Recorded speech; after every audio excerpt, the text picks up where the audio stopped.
terjadi transaksi, orang ini menitipkan barangnya kepada baginda Nabi, ya, dengan mengatakan saya mau umroh dulu, ya, tolong tunggu di sini, nanti setelah umroh barangnya saya ambil.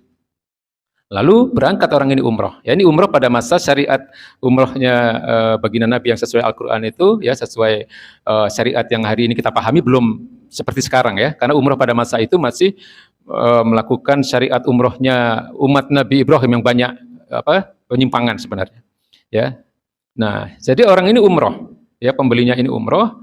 Nah, setelah umroh dia lupa, ya, dia pulang, baru teringat 3 hari kemudian, ya. Baru teringat 3 hari kemudian, lalu dia mencoba mencari baginda Nabi di sekitar Masjidil Haram, dan betapa terkejutnya dia ketika dia melihat baginda Nabi masih ada di tempat yang sama, ya, menunggu, ya. Jadi demikian amanahnya, Pak.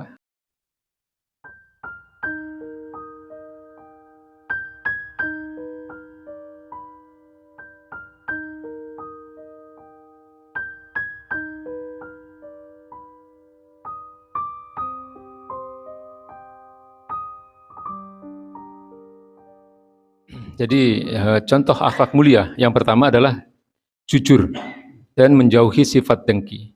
Ya, jadi hadis yang pertama ini hadis yang disepakati kesahihannya oleh Al-Bukhari dan Imam Muslim. Ya, jadi kalau ada hadis yang disahihkan oleh Imam Bukhari dan Imam Muslim, ini disebut dengan hadis yang muttafaqun alaih.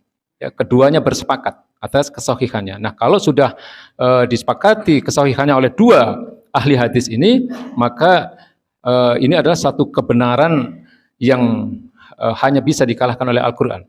Ya, jadi kebenaran setelah Al-Quran, ya, peringkat berikutnya adalah hadis muttafaqun alaih, hadis sahih yang disahihkan oleh 2 imam hadis ini, Imam Bukhari dan Imam Muslim.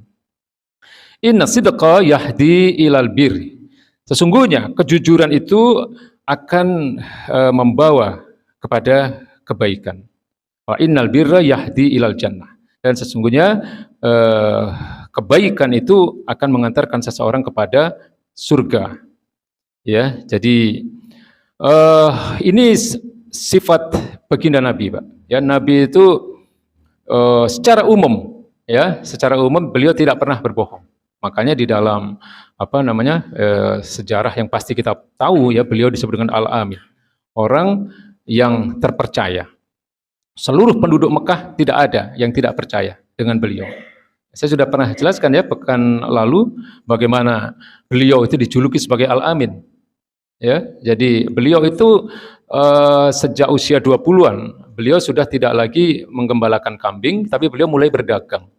Ya, nah ketika beliau berdagang ini caranya itu anti mainstream, ya, artinya berlawanan dengan orang-orang yang berdagang pada masa itu di wilayah Mekah, ya, karena pada masa-masa itu orang curang, mencuri timbangan itu sudah sesuatu yang biasa. Lalu Nabi melakukan satu aktivitas perdagangan yang berlawanan dengan arus utama, ya, di masyarakat Mekah, yaitu apa? Setiap kali beliau menjual barang, beliau katakan itu harga modalnya berapa, pengambilannya itu berapa, ya. Lalu beliau katakan kepada pembelinya, ya, ini harga sekian. Nah, kalau Anda mau beli, Anda mau berikan keuntungan kepada saya berapa, terserah. Gitu, ya. Jadi beliau katakan dengan jelas harga barang itu berapa. Ya. Nah, kayaknya nggak ada yang modelnya begini, ya, kalau jualan. Nah, jadi Nabi berdagangnya begitu, Pak.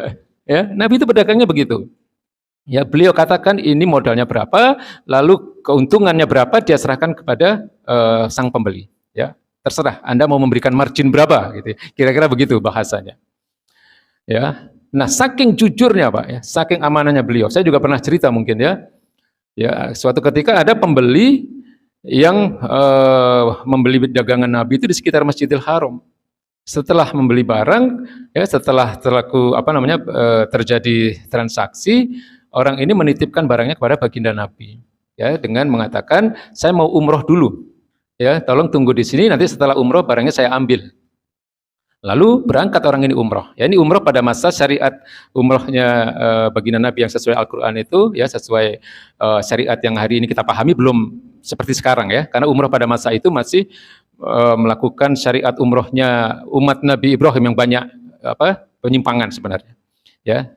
Nah, jadi orang ini umroh, ya pembelinya ini umroh.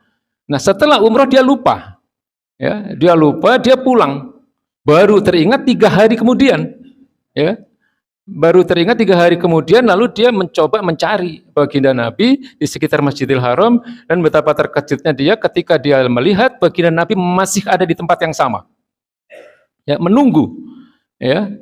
Jadi demikian amanahnya, Pak. Lalu sejak itulah beliau disebut sebagai Al-Amin, orang yang terpercaya. Ya, meskipun kemudian baginda Nabi juga mengatakan kekecewaannya, ya engkau telah menyusahkan aku, gitu ya, sehingga harus membuat aku menunggu di sini 3 hari. Ya, karena janjinya adalah beliau harus menunggu di tempat itu sampai orang itu selesai umroh. Ya, sampai seperti itu, Pak.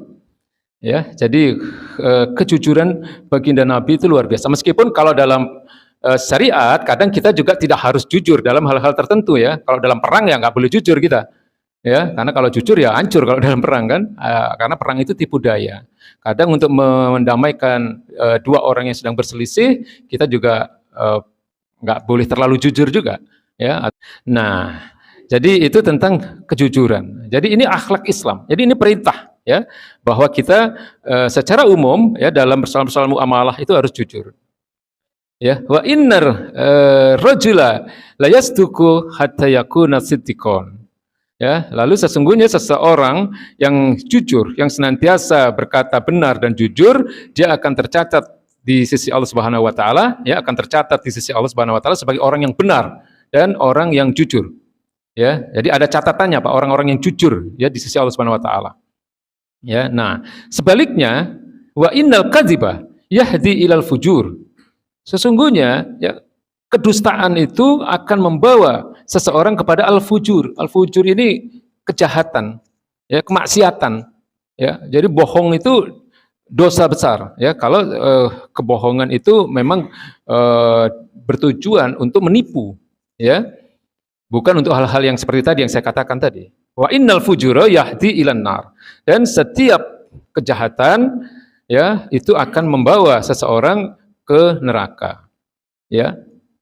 Jadi wa inna ar-rajula la yakdzibu hatta yuktaba indallahi kadzaba. Dan seseorang yang terbiasa berkata dusta itu dia akan dicatat juga, ya, di sisi Allah sebagai orang-orang yang pendusta.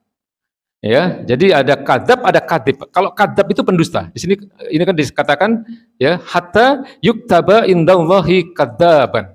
Ya, sehingga Allah akan menetapkan dia, ya, yuktaba, akan mencatat dia, ya, sebagai pendusta, kadzaban. Ya, makanya Musailamah, ya, nabi palsu itu disebut Musailamah al-kadzab. Artinya pendusta, terbiasa berdusta. Beda dengan kadzib. Kalau kadzib itu berdusta, artinya dikatakan ketika seseorang melakukan kedustaan, ya, maka itu dikatakan kadzib. Jadi dustanya pada saat itu saja ketahuannya, gitu, paling enggak. Ya, jadi hanya 1 kali berdusta, maka disebut kadzib. Tapi kalau kadzab itu ya memang pendusta, hobinya berdusta. Ya, hobinya bohong. Nah, ya. Ahli dusta, iya, betul. Ya, jadi pendusta atau ahli dusta, ya. Suka berdusta. Nah, ini kadzab, Musailamah al-kadzab. Jadi ya hati-hati, ya. Nah, jadi ini tentang jujur, ya.